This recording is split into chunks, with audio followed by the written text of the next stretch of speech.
So tell me if you've ever had this struggle before. You want to play Among Us. Fantastic game, always makes for a riotous night of fun.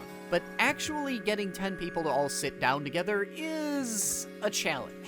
Look, we're all adults here. We have jobs, families, other hobbies. Getting 9 of your friends to actually find the time in their busy lives to block out the same evening to play together is a legitimate barrier to getting to play a hidden role or imposter game. Which is a damn shame, because those games are a ton of fun, and I don't get to play them nearly as often as I'd like to. But I recently found a game to tide me over on those days when I can't muster an entire clown car of friends to stab me in the back. Gnosia.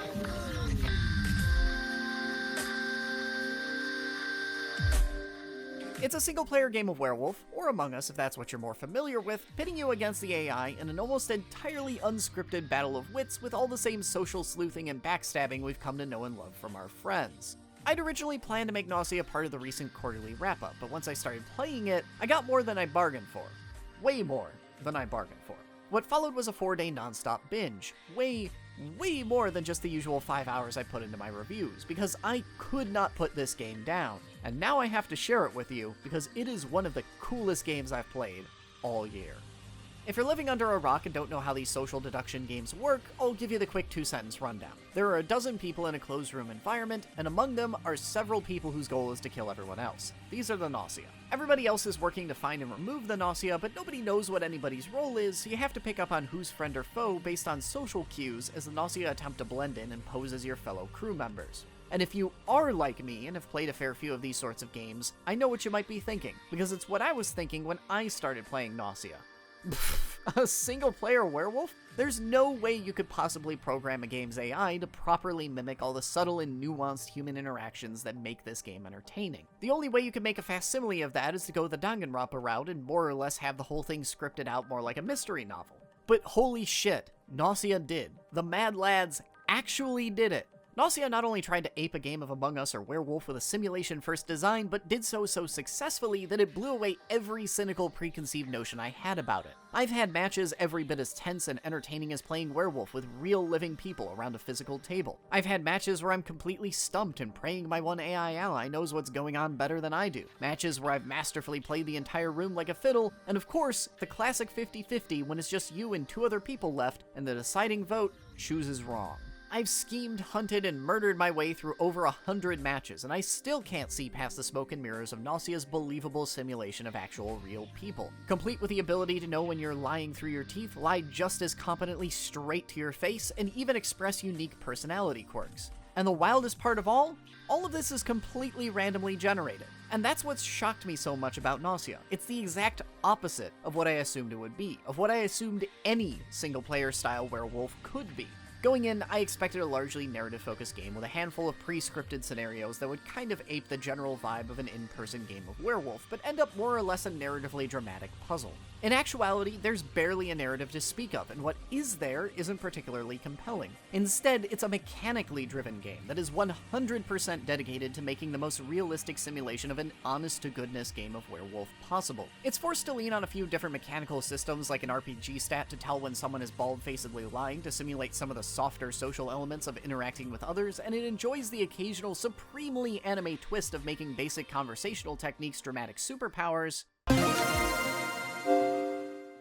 But overall, it is a phenomenal and compelling simulation, right down to even how you start to pick up on the basic rhythms of individual characters, the same way you can notice how your real-life friend is at the forefront of every conversation when they're one of the humans, but always gets super quiet for some reason whenever they're the imposter. Perhaps best of all, you're not expected to win every game you play. In fact, you will lose fairly regularly, which is a testament to the quality of the game's simulation that it can not only trick you, but will sometimes outplay you in other ways, with crew members slowly sleuthing out your identity and uniting against you if you're a Gnosia, and executing you unceremoniously as a human if you start pointing the finger at them too hard.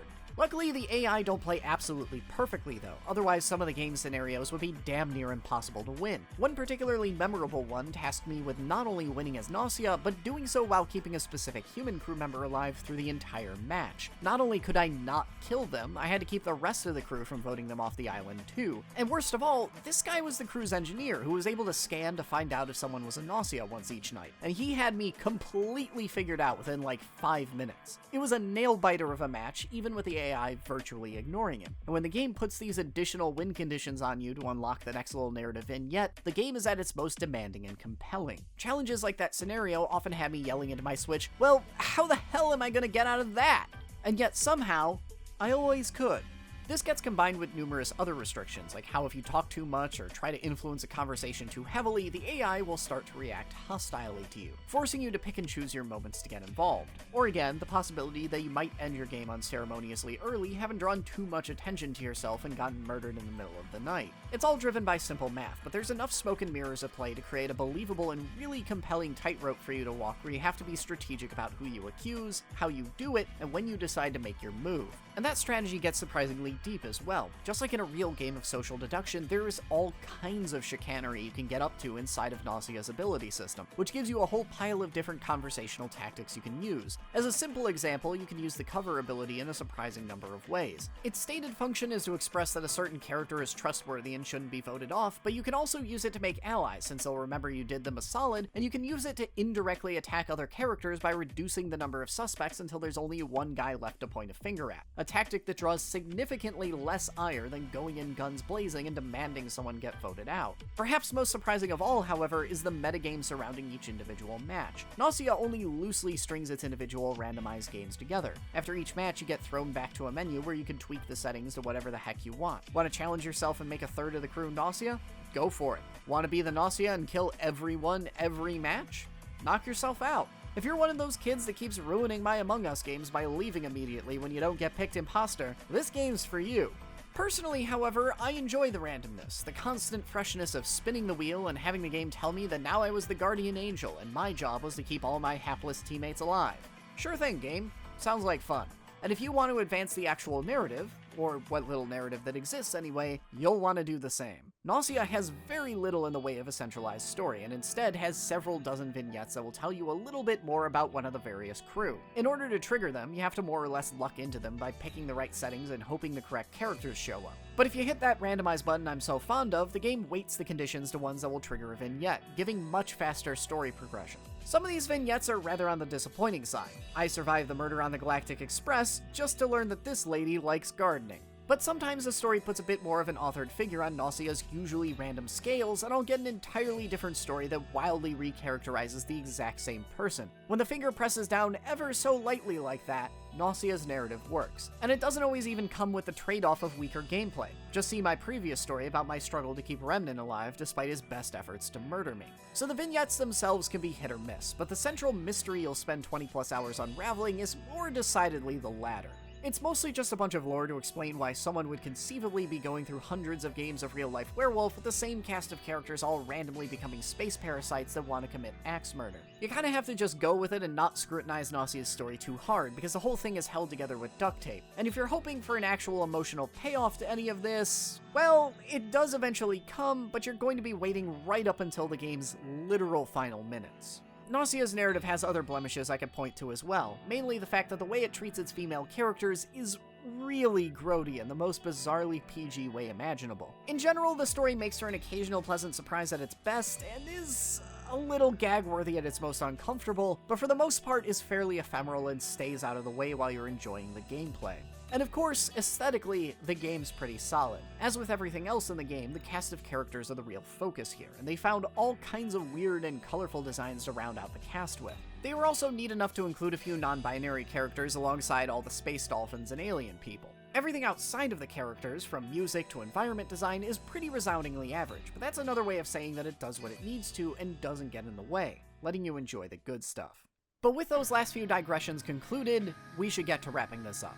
Even though I spent closer to 25 hours with Gnosia, I still want to tell you what you can get out of the game in only 5, because the answer is a lot. Individual rounds of Gnosia play out in about 10 to 15 minutes, and each game is its own self-contained adventure. So if all you want is to play some Among Us, you're going to have an exceptionally great time, and you can easily get through dozens of matches in 5 hours. But if you find yourself invested in the narrative, you'll be in for a much longer haul, because story breadcrumbs are doled out far less regularly and usually require you to actually win the round. If you're looking to play the game primarily for narrative reasons, you won't come close to getting a complete experience in just 5 hours. But that's okay, because I strongly recommend you come to this game for its gameplay over its narrative. If you only get the chance to play the game for a few hours, well, the ultimate story of the Gnosia and your fellow crew members is a little lackluster anyway, so you're not missing much. The real juice here is the gameplay, which I continued to be floored by for dozens of hours. And if you give Gnosia a chance, you probably will be too. Hey, if you enjoyed this review as much as I enjoyed Gnosia, consider supporting me on Patreon. With your generous support, I can start doing all kinds of cool stuff, like more in-depth video essays and 5-hour streams where I review games like this in real time. So if any of that sounds cool, please consider becoming a patron today. But I hope you all enjoyed this first 5 review. Thanks for watching this far, and I'll see you all next week.